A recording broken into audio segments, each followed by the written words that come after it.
श्री गणेशाय नमः।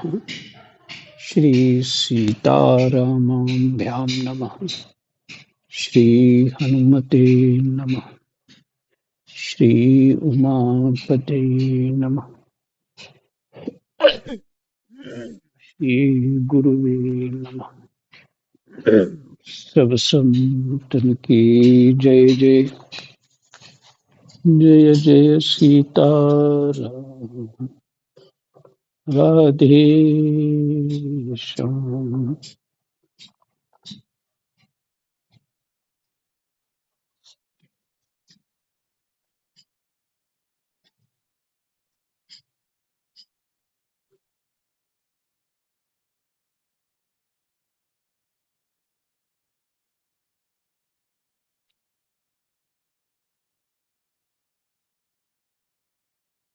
एकादश स्कंद 14वां अध्याय और प्रसंग है भक्ति योग की महिमा तथा ध्यान विधि का वर्णन।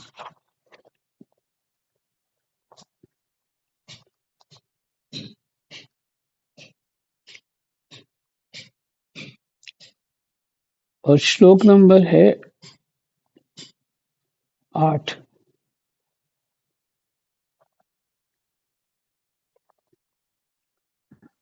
कृष्णाय वासुदेवाय हरये परमात्मने प्रणतः क्लेशनाशाय गोविंदाय नमो नमः।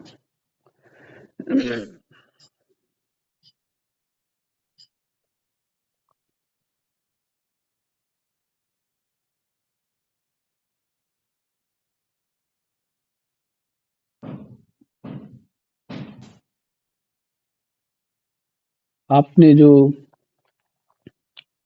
कल सुना उसमें ब्रह्मा जी की जो संतान है, भगवान ब्रह्मा जी के जो बड़े पुत्र हैं वो मनु महाराज हैं और उनके फिर भृगु, अंगिरा, मरीच, पुलह, अत्रि, पुलत्स्य और क्रतु, इन 7 प्रजापति महर्षियों ने ग्रहण किया। यह उपदेश,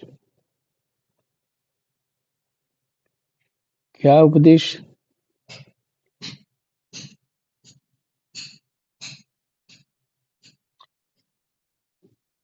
कि भक्ति योग ही निरपेक्ष एवं स्वतंत्र साधन है।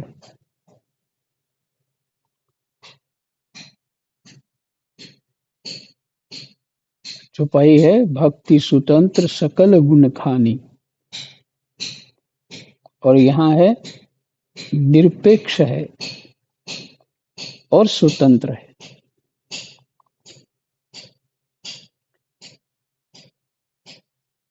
इसी से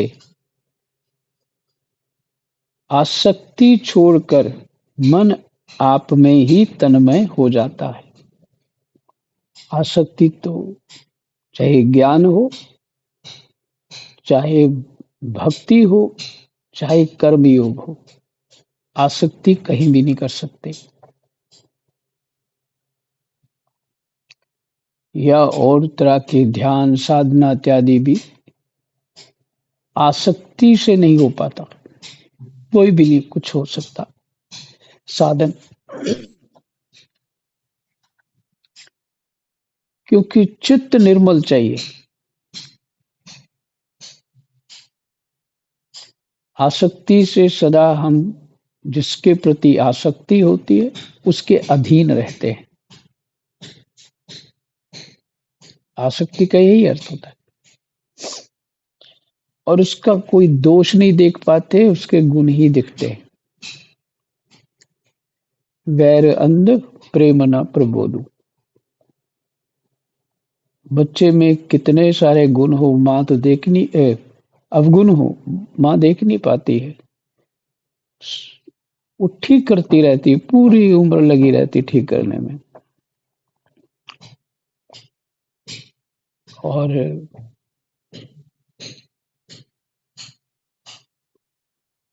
छोड़ती क्यों नहीं? कारण है इसके कि आसक्ति है,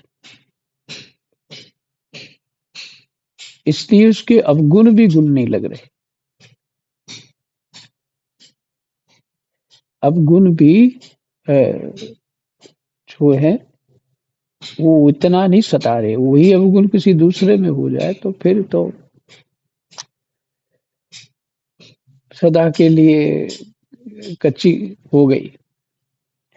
बच्चे करते हैं ना कच्ची, मैंने उसे फिर बात नहीं करनी।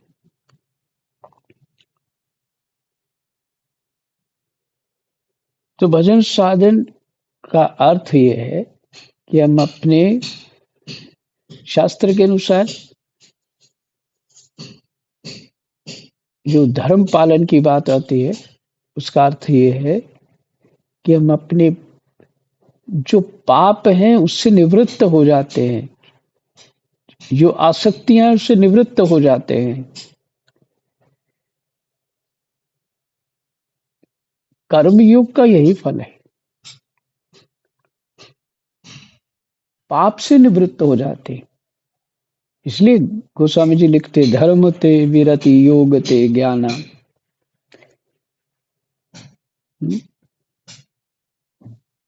चित्त शुद्धि का यही अर्थ लगा मुझे। मन की शुद्धि क्या? कहीं भी आसक्ति नहीं, कहीं भी द्वेष नहीं, शांत। और वो मन जो है उसको अगर भगवान में लगा दे तो मन जो है भगवत रूप हो जाता है, और फिर वो मन परमात्मा में ही समा जाता है। और बुद्धि है माया स्वरूप, और यदि बुद्धि में ज्ञान भर दें, परमात्मा की अनुभूति बुद्धि में करा दें, तो वो भी परमात्मा रूप होकर के अपना अस्तित्व छोड़ देती है और परमात्म रूप हो जाती है। चित्त की भी यही बात है और अहंकार की भी यही बात है।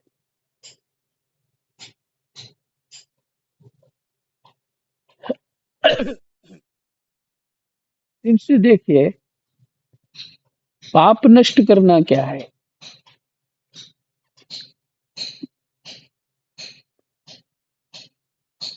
जो अशुभ है वो क्या है? जगत है। अशुभ ही तो पाप होता, और क्या होता? तो उसमें जो हमारी रुचियां हैं, आसक्तियां हैं, राग हैं, द्वेष हैं, क्लेश हैं, कामनाएं हैं, अहंकार की पुष्टि के लिए हम जो प्रयासरत रहते हैं,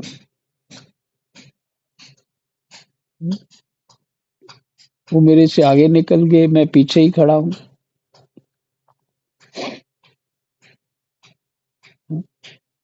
वो मेरे साथी थे, वो कितनी अच्छी अच्छी स्थिति में आज चले गए, और मैं तो अभी अपना घर भी नहीं बना पाया। तो ये सब जो होड़ भी है, ये संकल्प जो है हमारे, ये सभी पाप रूप ही है। यही अशुद्धि है, और अशुद्धि कुछ नहीं। तो ये भी सुना आपने, जागृत अवस्था भी स्वप्न के समान है। स्वप्न अवस्था तो है ही, पर लगती, जब स्वप्न में होते तब लगता हम जाग रहे हैं। और सुषुप्ति, ये तीनों बुद्धि की अवस्था है, गुणों के कारण।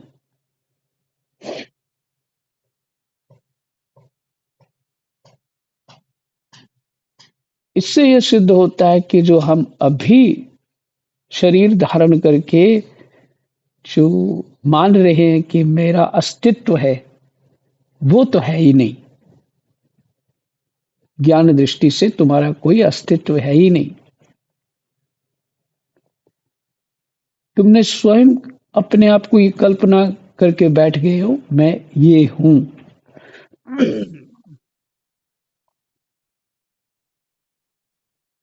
पर किसी को कोई टेंशन नहीं है जगत में, तुम क्या हो।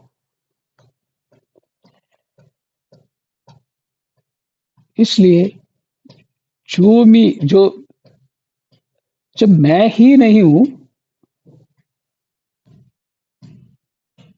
भगवान तो यही बता रहे हैं ना, तू ही नहीं है।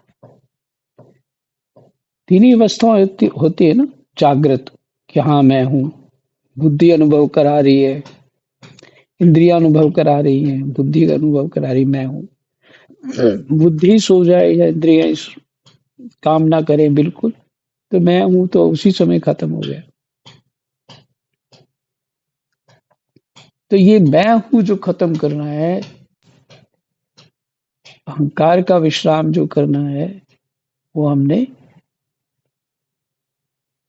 भगवान के दिया दिया हुआ जो ज्ञान है उसको समझ के खत्म करना है। तेरा अहंकार तो बिल्कुल मिथ्या है, और जो तुम्हारी कामनाएं हैं, तुम मात्र केवल अपने अहंकार को पुष्ट करना चाहते हो।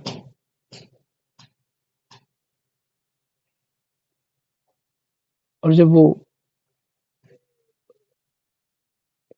ये धन और जो समृद्धियां प्राप्त होती है ना, ये सिर्फ अहंकार पुष्ट करती हैं, ज्ञान से कोसों दूर कर देती है। मैं कोई कम थोड़ी हूं।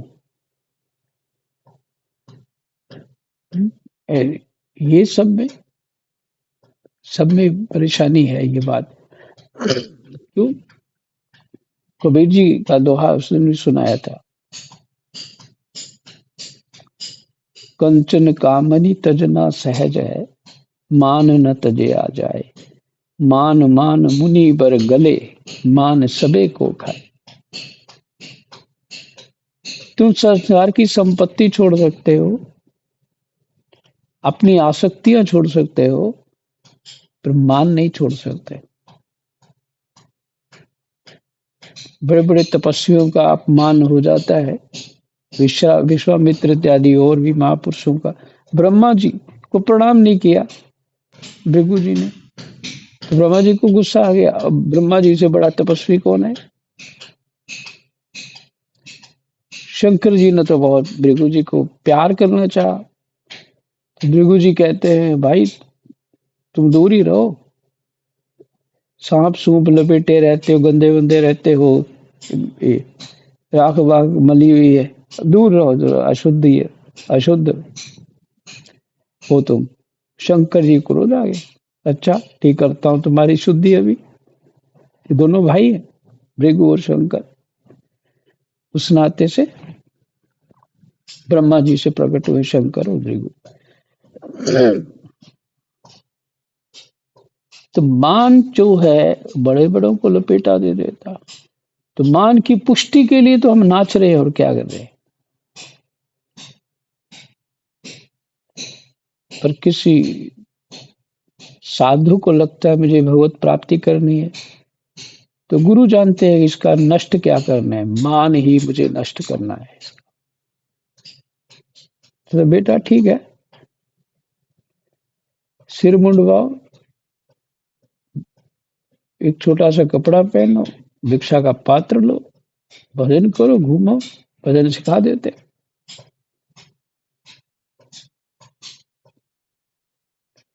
हमारी संस्कृति में ही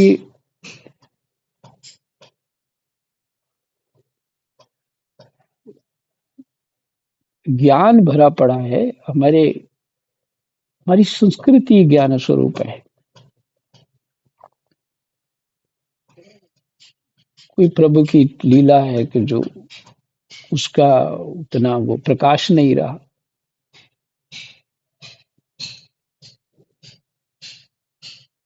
सेवा जो है वो भी मान छोड़ने के लिए होती है।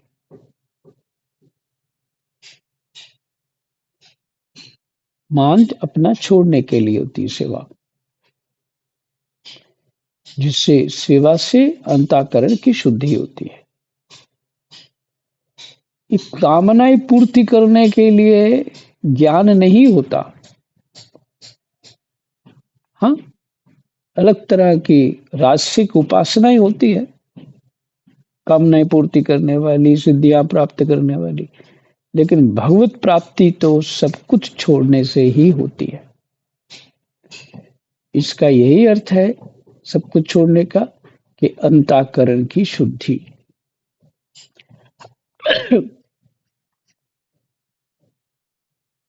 तो भगवान कहते हैं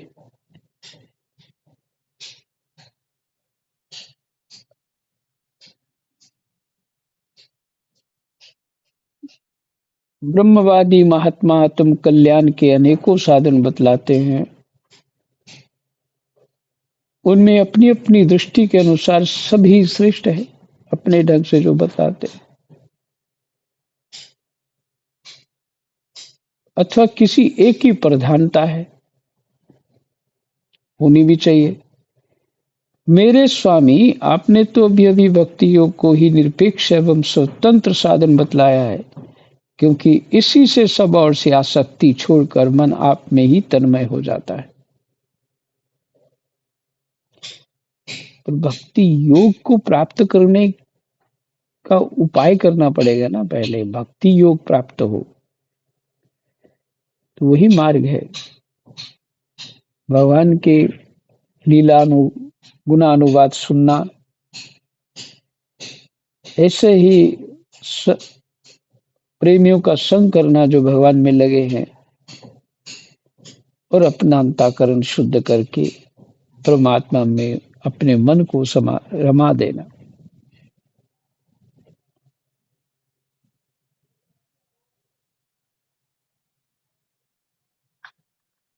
तो इन महर्षियों ने ये भगवान का जो उपदेश है ये प्राप्त किया ब्रह्मा से।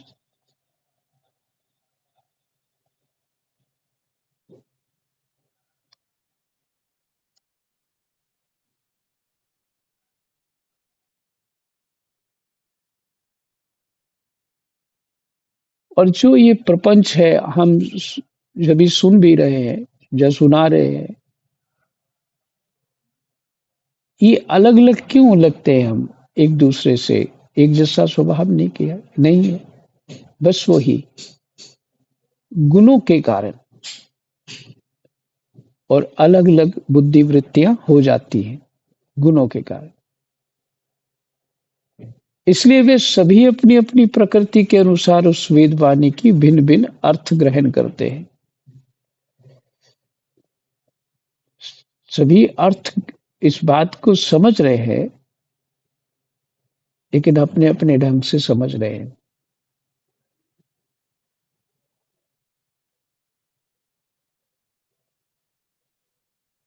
वह वाणी ही ऐसी अलौकिक है कि उससे विभिन्न अर्थ निकलना स्वाभाविक ही है। वेद वाणी जो है।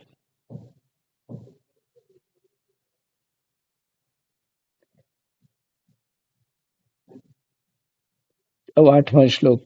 कृष्णाय वासुदेवाय हरये परमात्मने प्रणतः क्लेशनाशाय गोविंदाय नमो नमः। इसी प्रकार स्वभाव भेद से तथा परंपरागत उपदेश के भेद से मनुष्यों की बुद्धि में भिन्नता आ जाती है।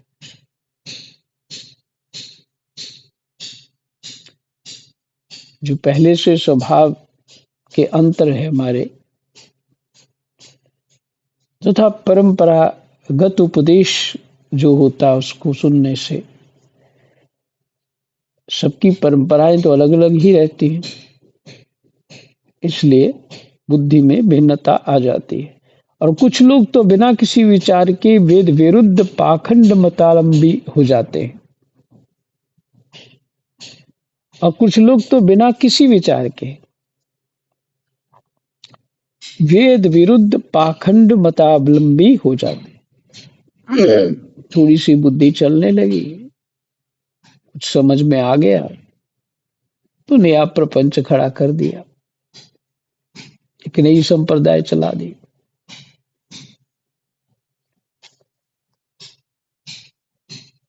ये वही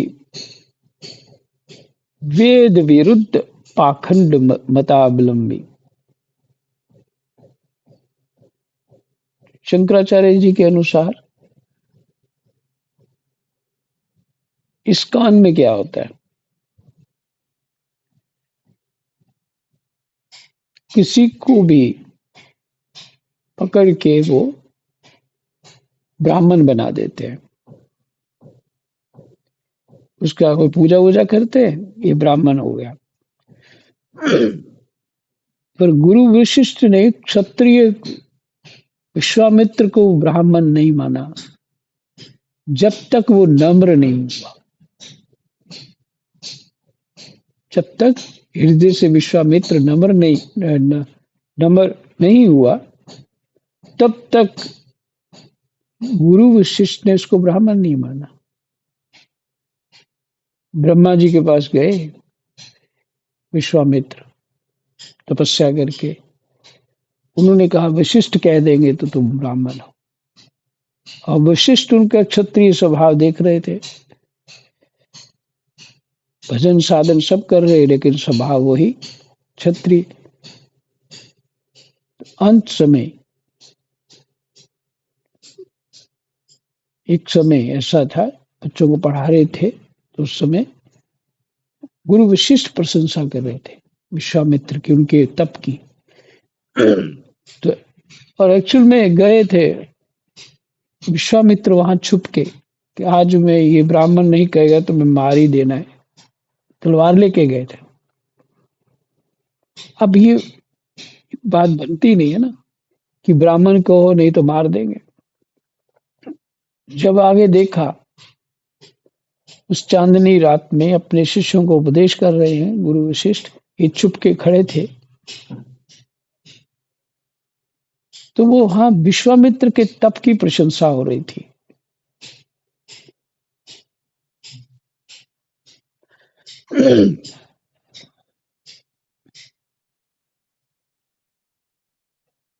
विश्वामित्र के तप की प्रशंसा हो रही थी, तब इनके हाथ से तलवार छूट गई।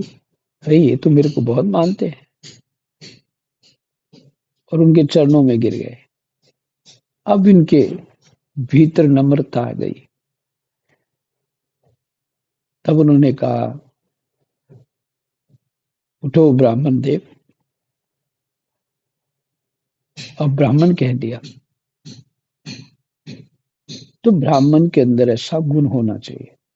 तो ब्राह्मण भी कई प्रकार के, ब्राह्मण क्षत्रिय स्वभाव के भी होते हैं, ब्राह्मण ब्राह्मण की तरह भजन साधन करने वाले ज्ञान संपन्न नम्र नम्र भी होते हैं, ब्राह्मण बनिए भी होते हैं, और ब्राह्मण शूद्र भी होते हैं, शूद्र स्वभाव वाले, बनिए स्वभाव वाले।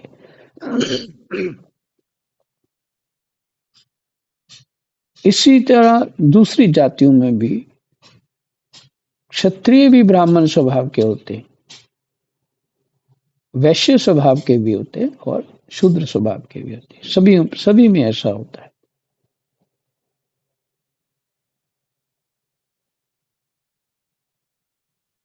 तो ये बना देना संप्रदाय चला करके, किसी को भी ब्राह्मण बना देना, पूजा कराई और ब्राह्मण, अब तुम सेवा पूजा करो, ये तो इस्कॉन का हिसाब किताब है। तो फिर हम शास्त्रों का क्या करेंगे? तो वो क्या बात जोड़ लेते, भक्ति स्वतंत्र सकल गुण खानी, भगवान की भक्ति करो, भगवान के हो गए तो हम ब्राह्मण ही है, नहीं सभी भगवान के हो गए, तो फिर ब्राह्मण क्षत्रिय बनाने की वहां क्या आवश्यकता है इनको? आर्य समाजी भी यही खेल करते हैं। तो इनका पहले शास्त्रार्थ हो चुका है कई बार, और ये शंकराचार्य लोग इस वेद को मानते हैं, इन दोनों संप्रदाय को नहीं मानते। जो वेद के अनुसार चला आ रहा है, जैसे भगवान ने भी गीता जी में जाति का वर्णन किया है, और अभी आपने जो सुना वो गुणों के कारण होता है। तो गुणों के कारण उसके जन्म जन्मांतर के स्वभाव में उसका स्वभाव कैसा बन चुका है, और वो उसके लिए कौन सा कर्म करना ठीक है, किसमें वो किसी भी जाति में रह कर के वो भगवत प्राप्ति कर सकता है अपने स्वभाव के अनुसार, और सबने की है। रविदास जी ने भी की है, मीरा जी क्षत्रिय है उन्होंने भी की है, ऐसे बहुत ब्राह्मणों ने भी की है, शूद्रों ने भी की है, और बनियों ने भी की है। वैश्य लोग जो होते हैं बनियों ने भी की है, लेकिन अपने ढंग से जो जो शास्त्र कहता है कि तुम ऐसे कर सकते हो। इसलिए है ये जाति भेद जो है, सही व्यक्ति को सही जगह खड़ा हो जाने से उसके लिए जीवन सरल रहेगा। उसका क्षत्रिय स्वभाव है, उसको बोले तो भिक्षा मांगने जा, वो गया भिक्षा मांगने, दूसरे ने कुछ और बोल दिया आगे, इसने भिक्षा मांगने वाले डंडा मारा, सिर फाड़ दिया उसका, क्योंकि वो अपने स्वभाव में।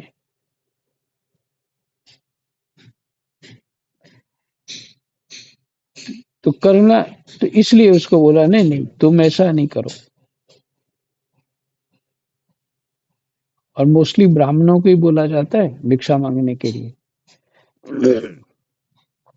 तो उसके स्वभाव के अनुसार सेवा आश्रमों में भी मंदिरों में भी सब दी जाती, ऐसे नियम प्राचीन है। और कुछ दोष कलयुग के स्वभाव के कारण आ जाते हैं। तो ये इसलिए बता रहा था कि पाखंड मतावलंबी,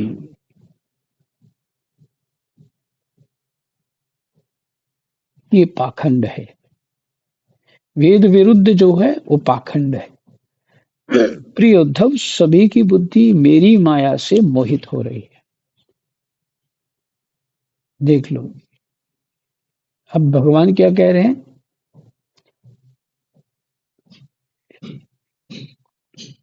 पूरी तरह से स्वीकार करते हैं मेरी माया से। तो भगवान की माया है भाई, मोहित हो रही है। इसी से वे अपने अपने कर्म संस्कार और अपनी अपनी रुचि के अनुसार आत्म कल्याण के साधन भी एक नहीं है, अनेकों बतलाते हैं। हम तो कह तो देते हैं ना ये कि महाराज जी ये देखो इतनी संप्रदाय इतने साधन है, जमेला नहीं खड़ा कर दिया। नहीं, जमेला कोई खड़ा नहीं हुआ, हम कंफ्यूज है, हमें बताने वाला कोई नहीं है और खुद समझने वाले भी नहीं है। अलग अलग सजीवों के स्वभाव है, उनके लिए ऐसे वेद शास्त्र में बहुत तरह तरह के मत भी हैं और साधन भी हैं, उपासनाएं हैं। सबके लिए एक जैसी उपासना नहीं होती।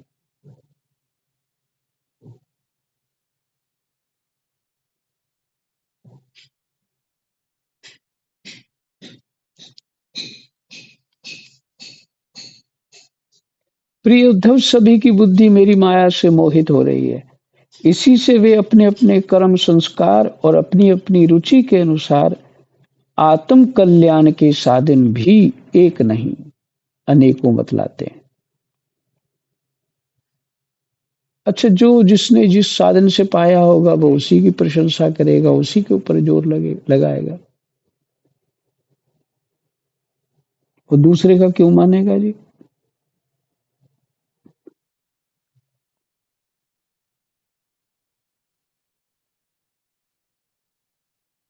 और जिसको जो रुचि होती है वो उसी साधन में चला जाता है, तो ठीक बात है। तो कहते हैं पूर्व मीमांसक धर्म को, पूर्व मीमांसक उत्तर मीमांसक और पूर्व मीमांसक एक ग्रंथ है। धर्म को, साहित्याचार्य यश को, कामशास्त्री काम को, योगवेत्ता सत्य और शमदम आदि को, योगवेत्ता योग के जानकार, सत्य और शमदम आदि को, दंड नीतिकार ऐश्वर्य को, त्यागी त्याग को और लोकायतिक भोग को ही मनुष्य जीवन का स्वार्थ परम लाभ मानते हैं। जो देह बुद्धि जिनकी है ना, वो लोकायतिक होते हैं, वो भोग को ही मनुष्य जीवन का परम लाभ मानते हैं। और फिर से सुना देता हूं, पूर्व मीमांसक धर्म को ही जीवन का लाभ मानते हैं, साहित्याचार्य यश को ही जीवन का लाभ मानते हैं, कामशास्त्री काम को, कामना को ही जीवन का लाभ मानते हैं, योगवेत्ता सत्य और शमदम आदि को, योगी लोग सत्य शमदम आदि का अभ्यास जो है उसी को जीवन का लाभ मानते हैं। दंड नीतिकार ऐश्वर्य को,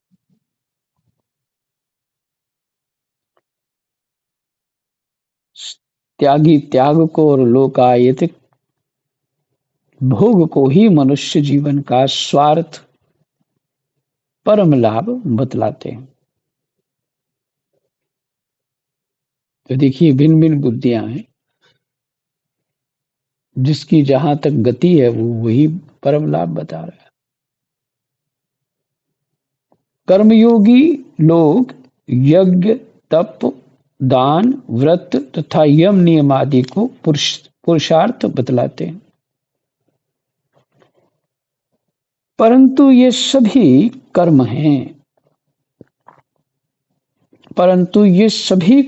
हैं, इनके फल स्वरूप जो लोग मिलते हैं वे उत्पत्ति और नाश वाले हैं।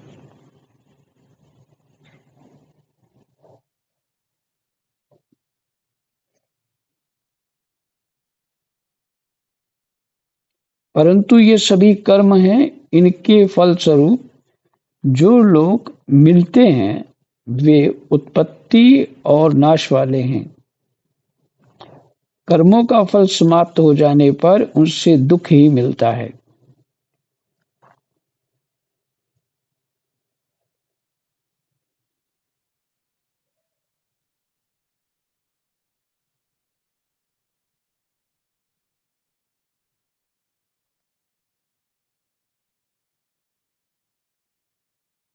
फिर से, परंतु ये सभी कर्म हैं, इनके फलस्वरूप जो लोग मिलते हैं वे उत्पत्ति और विनाश वाले। कौन से? स्वर्ग इत्यादि जो भी लोग हैं, जहाँ बड़ी सुख सुविधा है, मन के लिए बहलाने के लिए सभी साधन हैं, वो सभी नष्ट होने वाले हैं, उत्पन्न होने वाले और नष्ट होने वाले।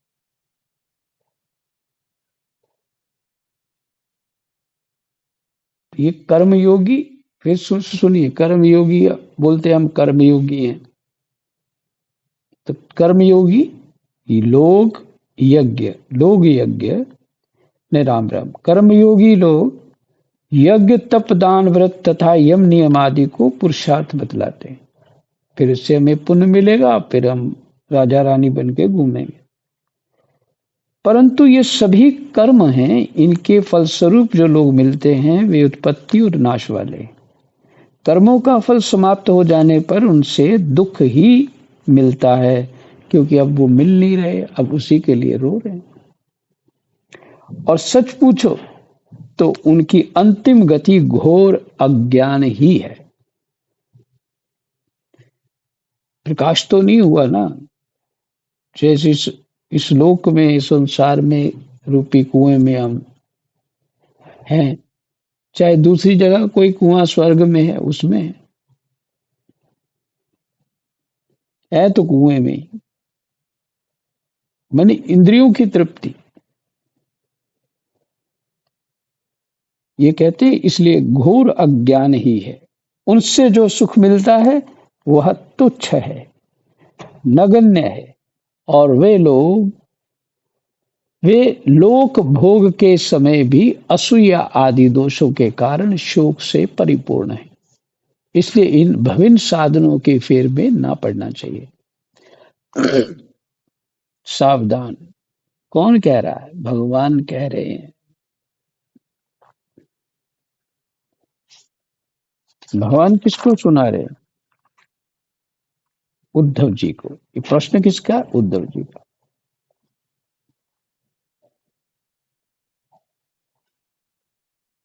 ये चर्चा पीछे हो भी चुकी है और भगवान के श्रीमुख की वाणी आपने सुन ली।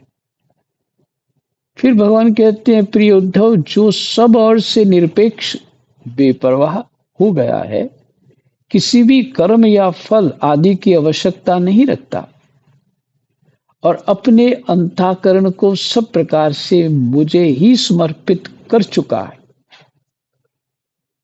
परमानंद स्वरूप मैं उसकी आत्मा के रूप में स्फुरित होने लगता हूं।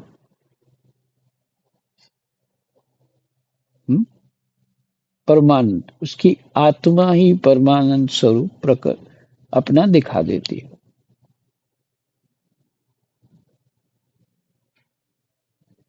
तो हमें अपने कर्मों का फल नहीं चाहिए, बिल्कुल नहीं चाहिए।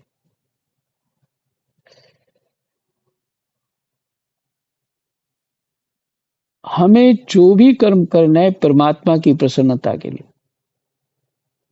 मान लो किसी की सेवा भी करी तो आत्म बुद्धि से कर दो ना, क्या फर्क पड़ता है? अपनी ही तो कर रहे हो, किसी की थोड़ी कर रहे हो, क्योंकि वो भी तो आत्मा है, तुम भी आत्मा हो।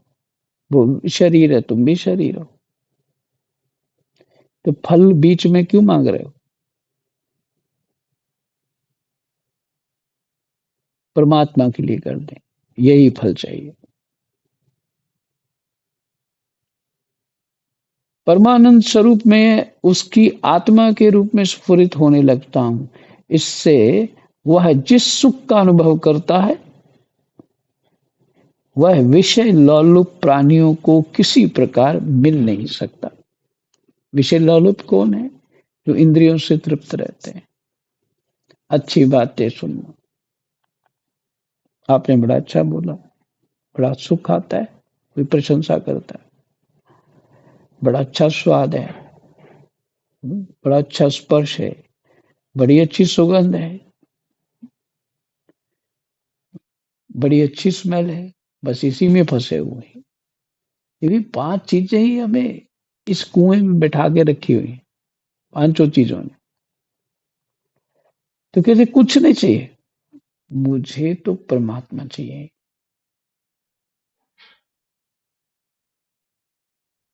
फिर वो अपने स्वरूप को जान लेता है।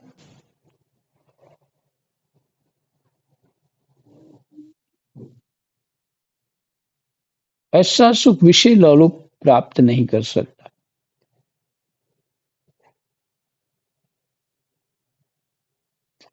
इतना ही रखते हैं 12 श्लोक तक।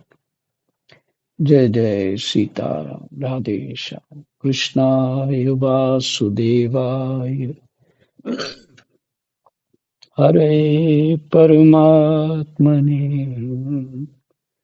प्रणत क्लेशनाशाय, गोविंदाय नमो नमः। जय जय सीताराम, राधे श्याम।